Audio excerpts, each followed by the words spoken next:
우리 2024년도에도 3부 예배 성가대로 우리 수갈 성가대, 우리 박혜원 지휘자님, 우리 윤효심 집사, 또 혜인자매 대원들 충성해 주시라고 한번 격려 박수 보내주시기 바랍니다. 감사합니다.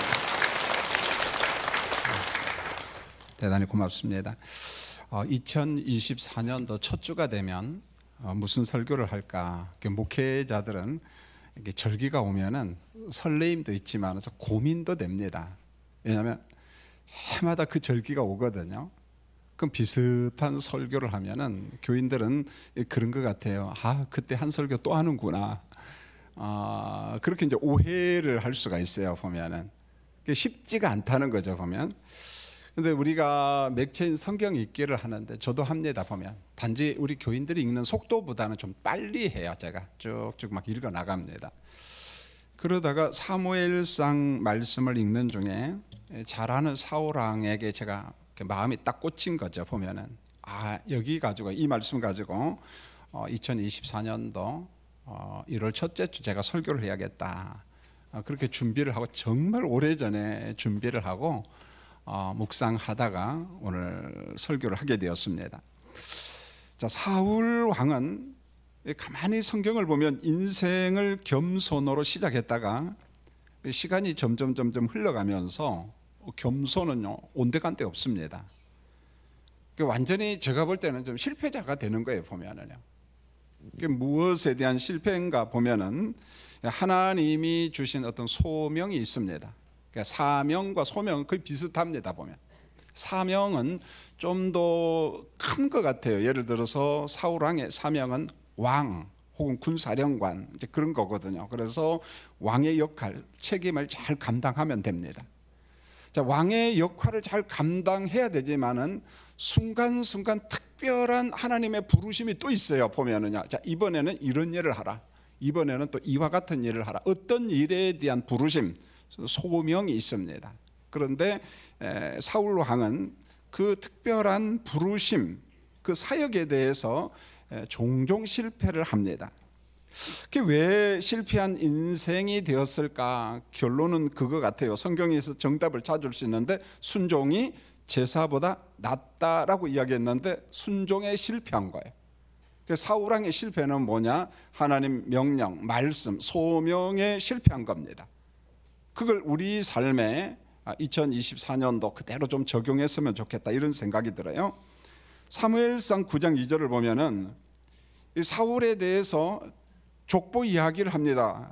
외적인 소개를 하는데 사울은 기스의 아들로서 아주 준수한 소년이다 이런 말이 나와요. 자, 준수한 소년 하면 저도 가끔 이 본문을 볼 때마다 뭐 어린 청소년 그런 개념으로 이해를 하는데 이런 문자적인 의미는 그런 뜻은 아니에요. 그러니까 아버지로부터 재산 상속을 받을 수 있을 만큼의 성인 그리고 유능한 사람, 뭔가를 상속했을 때 그것을 관리할 수 있는 좀 똑똑한 사람 그런 개념이에요. 준수한 소년이다. 외적인 표현을 그렇게 한 거죠. 보면은 자, 두 번째 보면은 키는 모든 백성보다 어깨 이만큼 더 컸다 이렇게 말해요. 여러분 성경에서 사람의 신체에 대해서 강조할 필요는 없거든요. 왜 구원에 대해서 복음에 대해서 그런 거 강조하면 되지 뭐 외적으로 키가 크다 작다 그건 별로 중요하지 않아요. 운동선수한테는 키가 크고 뭐 이런 게 참 중요하겠죠. 그런데 사울을 소개하면서 신체를 소개한 이유가 뭐냐는 거죠. 여러분 고대 사회에서 그 남자가 키가 크다 그리고 다른 사람보다 뭡니까 뭐 어깨가 하나 더 있다 뭐 머리가 하나 더 있다 이 말은 외적으로 지도자감이다 그런 말이에요. 지도자로서 1순위에 해당되는 사람이다. 그러므로 이 말씀이 주는 의미는 사울은 외적으로 모든 사람이 봐도 훌륭한 지도자감으로 1순위에 해당되는 사람, 정말 좋은 사람, 괜찮은 사람, 그걸 갖다가 간접적으로 우리에게 말씀해 주고 있는 겁니다. 실제로 사울은 왕이 될 만큼 겸손한 사람이었어요. 사무엘상 15장 17절에 보니까 왕이 스스로 작게 여길 때 이렇게 말합니다. 스스로 겸손했다는 거예요. 스스로 자기를 작게 낮추는 사람이었어요. 사무엘상 9장 21절에 나는 이스라엘에서 가장 작은 베냐민 지파입니다, 이렇게 말해요. 12지파가 있으면 그 지파 중에 나는 정말 작은 지파에 속한 사람이다, 그 정도가 아닙니다. 베냐민 지파 중에서도 우리 집안은, 우리 가문은 정말 별것 아닙니다 라고 이야기를 합니다. 사무엘상 15장 17절을 다시 보면은 왕이 스스로 작게 여길 때 그때의 이스라엘 지파의 머리가 되지 아니하였나이까, 이렇게 말해요. 머리가 되었다는 거예요. 실제로 사무엘상 11장 14절로 15절에 보면 길갈에서 사울을 왕으로 세웁니다. 이스라엘의 초대 왕이 되는 거죠. 보면은요, 성경을 보면은요, 아주 소수의 사람만 좀 빈정거리는 사람이 있어요. 사울 왕을 향하여 이 비루와 같은 사람들, 좀 못된 사람들이죠, 보면은. 그래서 빈정거리고 비아냥거리는 그러한 소수의 사람이 있지만은 대다수의 사람은 막 박수를 치고 기뻐하고 환영했어요. 우리의 왕이다, 정말 좋아했습니다. 우리도 주변 나라와 같은 이제 임금이 있다, 왕이 있다는 거죠, 보면은. 많은 사람의 지지 속에서 이스라엘의 초대 왕이 되었습니다. 그런데 이런 사울 왕에게 하나님으로부터 버림받는 사건이 발생하기 시작합니다. 하나님으로부터 버림받는 사건이에요. 읽지는 안 했지만 본문 3절을 잘 보시면은 하나님께서 전쟁 예고를 합니다. 그리고 명령을 합니다. 일종의 소명이에요. 특별한 일에 대한 소명입니다. 이렇게 말씀했어요. 지금 가서 아말렉을 치라, 이렇게 말해요. 지금 가서 저 아말렉을 치라. 여러분, 아말렉 족속은요, 성경에 보면 거의 부정적으로 등장하잖아요. 그런데 에서의 후손이에요. 에서가 누굽니까? 동생 야곱과 쌍둥이잖아요. 형님이잖아요. 여러분, 출애굽 시대부터 사울왕 때까지, 오늘 본문에 등장하는 사울왕 때까지 이 아말렉 족속은요, 정말 부정적인 족속으로 등장합니다. 다른 족속의 것을 약탈합니다. 도둑질합니다. 강도짓한다는 거죠. 아주 못된 족속입니다. 아말렉이 어느 정도 악한 기질의 족속인가? 본문 2절을 잘 보세요. 이스라엘이 애굽에서 나와 광야 행진을 할 때 아마 사람들이 너무 피곤하고 힘드니까 뒤에 처진 사람들이 있었어요. 그래, 뒤에 처진 사람들을 공격해서 죽였어요. 행진할 때 뒤에 처진 사람들이 어떤 유형의 사람들인가 정보가 나와요. 어떤 유형의 사람인가? 신명기 25장 17절로 18절을 보시면 르비딤 광야에서 있었던 일인데, 길에서 행진하던 사람이 너무 피곤했습니다. 그 뒤에 처진 사람들, 약자잖아요. 약자, 노약자, 노인들입니다. 여자들이잖아요. 어린 자녀들이잖아요. 자, 이런 사람들을 뒤에서 공격해서 죽였다. 얼마나 비겁한 겁니까, 여러분요? 정말 비겁한 아말렉 사람이요. 무엇보다도 여호와 하나님을 두려워하지 아니었다. 성경이 그렇게 증언합니다. 하나님을 두려워하지 않았어요. 신명기 25장 19절에서 이렇게 말합니다. 너는, 이스라엘은 천하에서 아말렉에 대한 기억을 지워버리라는 거예요. 그리고 잊지 말라. 좀 못된 아말렉 족속을 잊어버리면 안 돼. 여러분, 아말렉 전투를 명령하면서 하나님이 사울왕에게 주신 소명이 뭡니까? 뭐 사명이라고 해도 상관이 없어요. 아말렉의 만행을 기억하면서 아말렉 자체를, 흔적을 지워버리라, 그런 말이에요. 아예 없애버리라는 거예요. 진멸시켜라. 이게 하나님께서 사울왕에게 주신 소명이에요. 역할이라는 겁니다. 자, 오늘 말씀이 주는 첫 번째 적용이 있습니다. 기억하십시오, 성도님들. 하나님은 어떤 일을 시킬 때 하나님이 하실 수 있어요. 전능자니까. 그런데 사람을 통해서 이해해요. 사람의 손을 통해서 세상에 어떤 일을 합니다. 심지어는 주의 교회 일도 사람을 통해서 해요. 하나님의 나라도 사람의 손길을 통해서 이루어 가십니다, 보면요. 여러분, 그게 뭡니까? 은사장에 보면 나오잖아요. 고린도전서 12장, 13장, 14장을 보시면은 성령의 여러 가지 은사가 나와요. 성령이 주신 외적인 능력이 있습니다. 여러분, 어떤 것들은 정말 신비해요. 어떤 것은 정말 평범한 것도 있어요. 야, 이게 은사인가? 그냥 보편 은혜에 속한 거 아닌가? 그럴 정도로 아주 평범한 것도 있습니다. 그런데 성령이 우리에게 주신 은사와 능력은요, 우리 자신의 어떤 명성과 명예와 부를 위해서 준 게 아니라는 거예요. 우리 명예를 쌓으라고, 그 다음에 부자 되도록, 우리 개인적으로 부자 되도록 하나님께서 은사를 주신 게 아니라 믿음의 공동체를 세워가도록 주신 선물이라는 거예요. 공동체를 위해서, 교회 공동체를 위해서. 아주 오래전에 제가 곽선희 목사님 설교를 들은 적이 있어요. 저희 때는 정말 그분이 인기 최고였어요. 그 대학원 다닐 때 교육전도사로 나가잖아요. 그래서 저는 상도동에 있으면은 버스를 타고, 그러니까 교육버스 설교 다 하고 11시 예배 다 마치면은 점심 먹고 저녁 예배까지 어가는 시간이 있어요. 그러면은 상도동에서 버스를 타고 압구정동까지 갔어요. 그리고 곽선희 목사님 마지막 설교를 듣고 다시금 상도동에 왔어요. 그 정도 열심이었습니다. 그런데 그분이 기도원에 가서 기도를 하는데 어느 성도님이 밤새 열심히 기도를 하는 거예요. 하나님 내게 성령 충만 주시옵소서. 성령 충만 그런 거 있잖아요, 여러분. 막 힘을 줘가면서. 그리고 강 목사님이 그분을 보면서 정말 궁금했다는 거예요. 밤새 성령 충만 기도하는데 저 성령 충만 받아서 뭐 할까?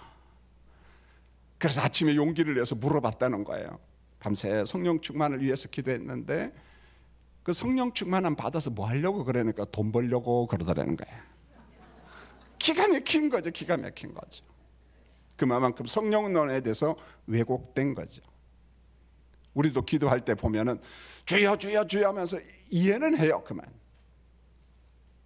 그런데 내용이 없는, 불교로 말하면 만트라식 기도입니다. 이게 보통 우리가 진언이라고도 이야기하고 주술이라고도 이야기합니다. 자, 우리 기도가 자칫 잘못하면 내용이 없이 주문에 오듯이 하는 거, 중언부언하는 거 예수님께서 정말 싫어합니다, 여러분. 그 밤새 성령 충만 기도하길래 아침에 물어보니까 돈 벌려고, 돈 많이 벌려고. 기가 막힌 거예요, 보면은요. 여러분, 모든 은사는 유실론적 관점에서 봐라. 물론 우리가 다 압니다. 성경에 나오니까. 제가 이번에 글을 봤습니다. 리 하디라고 하는, 미국에 가면은 그 네덜란드 화랑 계열의 학교입니다. 이게 칼빈 신학교하고 칼빈 대학교. 굉장히 전통이 있죠, 보면. 자, 여기에서 기독교 철학을 가르치는 리 하디 교수님이 이 소명론에 대해서, 은사론에 대해서 아주 세밀하게 이야기해요. 철학 교수가 정말 예리하게 이야기를 합니다. 자, 이번에 이야기 가운데 부자 이야기가, 돈 이야기가 나와요. 여러분 절대 오해하지 마시고 들어보세요. 자, 우리가 부잣집에 태어날 수 있어요. 태어나고 보니까 부잣집이야, 여러분. 그러나 가난한 집에 태어났지만은 부자가 될 수 있어요. 재물을 모을 수가 있습니다. 자, 이 리하디 교수는 이렇게 말합니다. 우리가 단지 부자라는 이유만 가지고 최소한 할 일이 있다. 최소한이라는 수식어를 붙여요. 최소한 할 일이 있다. 그게 뭔가 하냐면 우리 주변을 이롭게 하기 위해서 자신의 돈을 사용하는 게 부자의 사명이고 부자의 소명이다. 이렇게 말합니다. 맞아요. 나는 부자네, 나는 돈이 많네. 그럴 수 있죠. 그런데 부자 된 것만 자랑하고 나팔 불면 하나님과는 전혀 상관없는 부입니다. 하나님이 어떤 사람에게 부를 줬어요. 은사예요, 은사. 선물입니다. 왜 돈을 주고 왜 부자 되게 했는가? 내 옆에 있는 사람을 이롭게 하라는 거예요. 이게 하나님이 주신 우리에게 소명이요 사명이다, 그런 말입니다. 자, 다시 본문 3절로 보세요. 그들의 모든 소유를 남기지 말라. 남녀 소아와 젖먹이와 아이와 우양과 낙타와 나귀를 전부 다 죽여라. 여러분 어떡합니까? 저는 이 본문을 볼 때마다 늘 궁금했어요. 아니, 아말렉이 아무리 못됐어도 어떻게 소와 젖먹이를 죽여? 하나님 너무한 것 아닌가요? 라는 그런 감정. 그런데 본문은 그렇게 접근하면 안 돼요. 여러분, 아말렉에 대한 징벌은요, 진멸은 감정의 보복이 아니에요. 하나님께서 아말렉의 극한 죄악을 공의로 심판을 하는 겁니다. 공의로. 여러분, 하나님이 공의로 심판할 때는, 어떤 공동체를 심판할 때는요, 거기 남녀노소 다 죽으면, 어린아기도 죽어요. 예수 믿는 사람도 죽습니다. 그러면 그때 죽으면 지옥 간다는 말일까? 천만의 말씀이요. 지옥과 상관이 없어요. 공의로 심판할 때는 예외가 없어요, 여러분. 어린아이도 예수 믿는 사람도 그 공동체를 심판할 때는요. 결국 오늘 말씀이 주는 게 뭡니까? 하나님께서 사울왕에게 주신 소명이 뭐냐면은 특정한 일을 하나 부여하고 있어요. 아말렉의 죄악을 심판하라는 거예요. 진멸하라는 거예요. 사무엘상 15장 13절입니다. 아말렉과 전투가 다 끝난 다음에 사무엘 선지자가 사울왕에게 찾아갔습니다. 그런데 사울왕이 어떻게 인사를 하냐면은 좀 표현이 이상해요. 원하건대 당신은 여호와께 복을 받으소서, 이렇게 말합니다. 사울과 사무엘 선지자의 관계는 마치 이런 거예요. 아버지와 아들과 같은 관계입니다. 여러분, 이스라엘의 영적 지도자 사무엘 선지자는 대단하잖아요. 3직을 다 가지고 있는 겁니다. 그래서 그리스도의 모형으로 등장하고 있는 거예요. 그런데 그 아버지와 같은 사람에게 원하건대 당신은 여호와께 복을 받으소서, 이렇게 말한다. 뭔가 좀 격결로 가기 시작한 거예요. 지금 사무엘 선지자의 영적인 감각이 정말 탁월한데요. 14절을 보세요. 내 귀에 들려오는 이 양소리와 소의 소리는 어찌 됨입니까? 이게 무슨 소리입니까? 라고 물어봐요. 자, 물어볼 때는 의도가 있었어요. 목적이 있습니다. 지금 사울왕이 격길로 조금씩 가고 있다는 걸 다 알아요. 사무엘 선지자가 알고 있습니다. 그렇다면은 선지자가 사울왕에게 물어볼 때 이게 무슨 소리예요? 라고 이야기했을 때 정신 바짝 차리고 열린 마음으로, 선지자요, 아버지요, 제가 통치하다 보니까 조금 격길로 갔습니다. 백성들이 격길로 갔습니다. 좀 잘못했습니다. 그런 열린 마음으로 회개하고 죄송합니다, 잘못했습니다, 이러면 좋지 않겠습니까? 그러나 사울왕은 회개와는 전혀 상관없는 격길로 계속 가고 있어요. 15절을 보세요. 사울왕이 변명을 합니다. 무리가 그 짐승을 끌어왔습니다. 당신의 하나님께 제사하려고 양과 소들 중에서 가장 좋은 것을 가져왔습니다. 백성 탓해요. 무리가 그랬다는, 무리가 하나님을 위하는 척합니다. 하나님 앞에 좋은 것으로 제사 드리려고 이 짐승을 남겼다는 거예요. 전부 다 거짓말입니다, 여러분요. 전부 다 거짓말이에요. 19절을 보세요. 사무엘 선지자의 아픔이 나와요. 어찌하여 왕은 하나님의 목소리를 청종하지 않는가? 탈취하기에 급하여 왜 하나님이 주신 소명을 거역했냐? 도둑질하기 왜 그렇게 급했느냐는 거예요. 순종해야 되는데. 20절을 보세요. 사울왕의 궤변은요, 변함이 없어요. 계속 격길로 갑니다. 나는 하나님의 목소리를 청종했다는 거예요. 아말렉 왕 아각을 끌어왔어요. 아말렉 사람들을 진멸했습니다. 21절입니다. 다만 백성이 가장 좋은 것만 길갈에서 제사를 드리려고 양과 소를 끌고 왔습니다. 이게 무슨 말입니까? 자기는 정결하고 자기는 깨끗하고 자기는 의로운데 백성 탓합니다. 그리고 하나님을 위하는 척합니다. 사무엘 선지자는 무섭게 책망을 합니다. 여러분, 이 책망 안에서 주의 음성을 우리가 들어야 돼요. 물론 저도 마찬가지입니다. 본문 22절을 잘 보세요. 하나님은 번제와 다른 제사보다 그 목소리 청종하는 것을 좋아한다. 번제가 뭡니까? 완전한 희생 제사잖아요. 모든 짐승의 모든 부분을 다 불러 태워서 드리잖아요. 다른 제사가 뭡니까? 다양한 제사가 있잖아요. 그 모든 제사보다도 하나님이 좋아하는 게 뭡니까? 순종이 제사보다 낫고, 듣는 것이 순양의 기름보다 낫고, 많은 짐승의 피와 많은 제사의 기름보다 우리 하나님께서 원하는 게 뭐냐? 순종이에요. 순종이 제사보다 낫고라고 이야기합니다. 성도님들, 오늘 설교 중에 두 번째 적용을 하고 싶어요. 여러분, 우리 순종이, 말씀에 대한 순종이 병들면은요, 우리 믿음, 우리의 신앙은요, 하나님과는 전혀 상관이 없습니다. 저와 같은 목회자, 하나님으로부터 부름받은 성도님들, 직분자들이요, 나는 잘 믿노라고 하고 신령과 진정으로 하나님을 예배한다고 하는데 하나님이 보실 때는 이렇게 말합니다. 그건 나와 상관없어, 이렇게 말해요. 하나님의 관점에서 보니까 그건 나와 전혀 상관없어. 여러분, 혹시 습관적으로 이런 분이 있나요? 사울왕처럼 성령의 음성을 듣고도 변명이나 하고 핑계나 대고 남의 탓하고 하나님을 위하는 척하고 더 나아가서 영적으로 게으르고. 여러분, 2024년 첫 주 설교입니다. 우리 삶을 한번 점검해 봤으면 좋겠어요. 믿음의 연수가 몇 년이 되었습니까? 자랑스럽죠. 그러나 우리가 과정 속에 지금 곁길로 가고 있는 영역이 있다는 거예요. 보면은요, 자꾸만 변명을 하고 남의 탓하고 하나님을 위하는 척하고 영적으로 게으르고.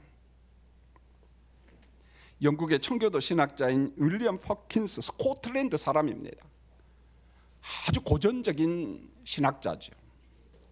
이번에 글 가운데 보니까 사울왕의 그릇된 행위를 한마디로 정리를 합니다. 하나님이 주신 소명에서 이탈했다는 거예요. 벗어났다는 거예요. 사울왕이 받은 소명은 다른 것 없습니다. 아말렉을 진멸하면 되는 거예요. 그러나 사울왕의 잘못된 동정심, 그 감정의 변화 때문에 아각을 끌어만 왔어요. 살려줍니다. 멸해야 될 짐승을 갖다가 하나님께 제물로 드린다고 이상한 변명을 합니다. 하나님을 위하는 척 했습니다. 사무엘 선지자가 무섭게 책망을 하는데요, 여러분, 이 책망 안에 우리가 주의 음성을 들을 수 있어야 돼요. 사울왕이 하나님의 말씀을 거역한 것은 무당이 점치는 것과 같고 완고한 마음은 우상하게 절하는 것 같다, 이렇게 말했어요. 이걸 바꿔서 말하면 우리는 신령과 진정으로 하나님을 예배하잖아요. 그런데 내가 신령과 진정으로 예배하는데 하나님의 관점에서 보면, 야, 김 목사야, 너 지금 무당 부닥거리 하냐, 이렇게 말한다는 거예요. 이게 무슨 소리예요? 난 하나님 앞에 최선을 다하고 있는데 하나님, 내가 나보고 나 무당한테 부닥거리 하는 것으로 내 것이 그렇게 보입니까? 그럴 수 있다는 거예요.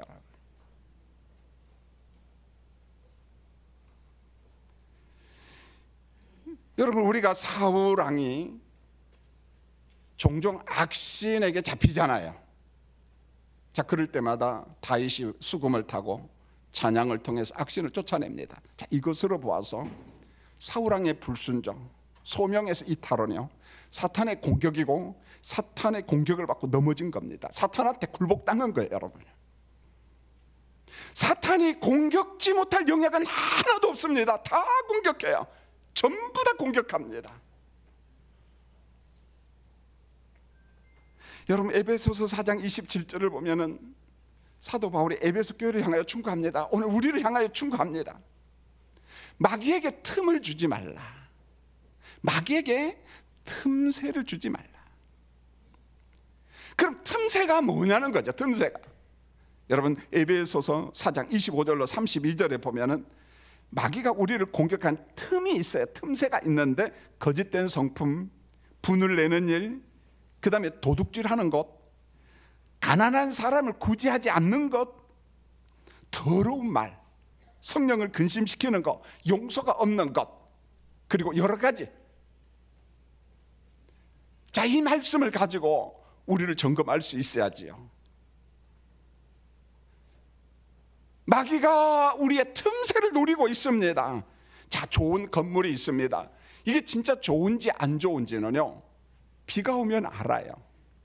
가랑비 말고 막 소나기가 오고요, 장마를 치면 압니다.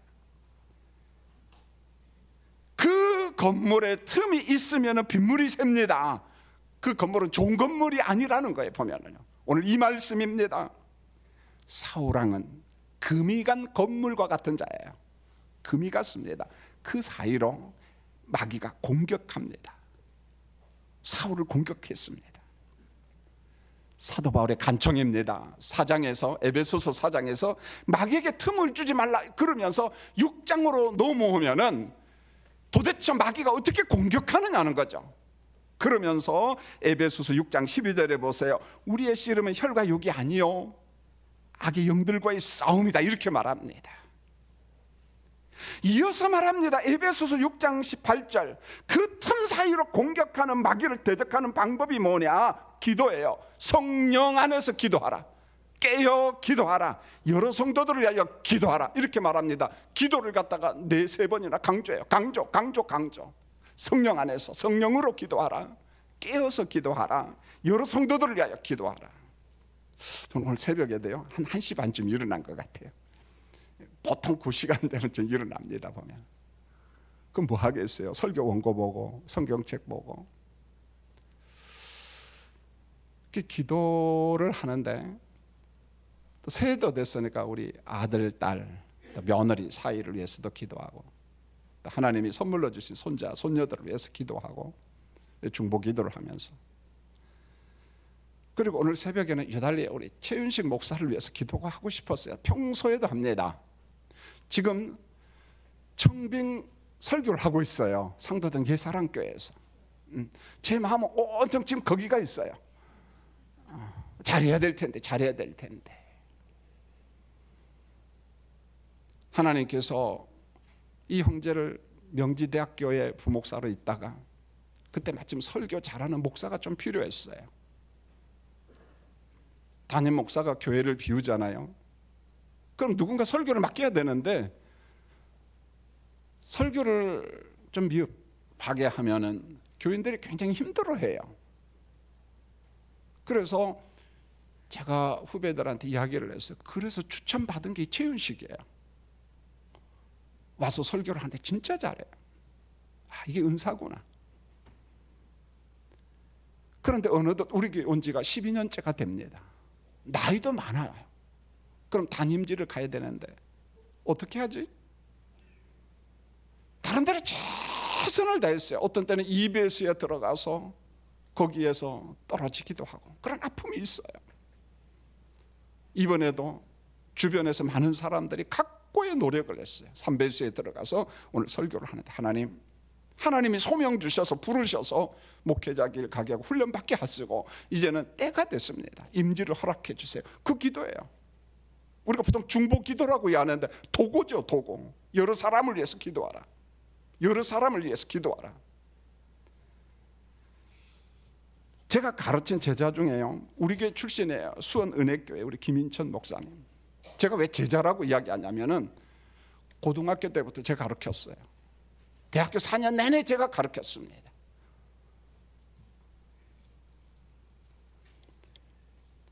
건국대학교 법대를 다녔는데 거기에서 CCC 활동하다가 은혜를 받고 총신대 신학대학원을 간 겁니다. 그래서 신림동 봉산교회 교육전도서로 있는데 어느 날 전화가 왔어요. 목사님, 저 참 힘듭니다. 왜냐? 아마 동산교회가 어려움이 있었던 것 같아요. 여기 있으면은 오염될 것 같아 가지고 사임을 하고 좀 어디로 가야 되겠는데 저 석간중앙교회로 가겠습니다. 내가 뽑지 지가 뽑나 그냥 뭐. 그래서 온 거예요. 보면은요, 저도 내 제자니까 우리 교회에 왔습니다. 그런데 그 어머니도요, 제가 그 교회에 있을 때 가르쳤어요. 5년 6개월 동안. 이우자 집사님이에요. 근데 그때 제가 몸이 많이 아파서 수술을 하고 병상에 누워있고, 근데 그 어머니 집사님도 몸이 많이 아팠습니다. 그래서 얼마 살지 못할 병. 제가 병상에 앉아서 전화를 받는데 그 어머니 집사님이 목사님 건강하세요. 그런 게 아니고 유언을 하는 거예요. 유언. 너무 부담스러웠어요. 그런데 이해가 됩니다. 그 집에는 아들이 4명이에요. 우리 김 목사가 셋째 아들이에요.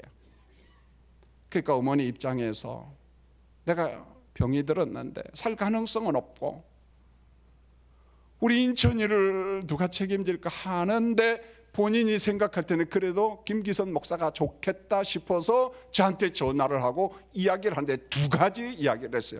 첫 번째가 이거였습니다. 목사님, 우리 아들 인천이가 좋은 교회 담임 목사님이 되게 해주세요. 저는 그때 담임 목사 찾을 나이도 아니야. 젊은 나이야.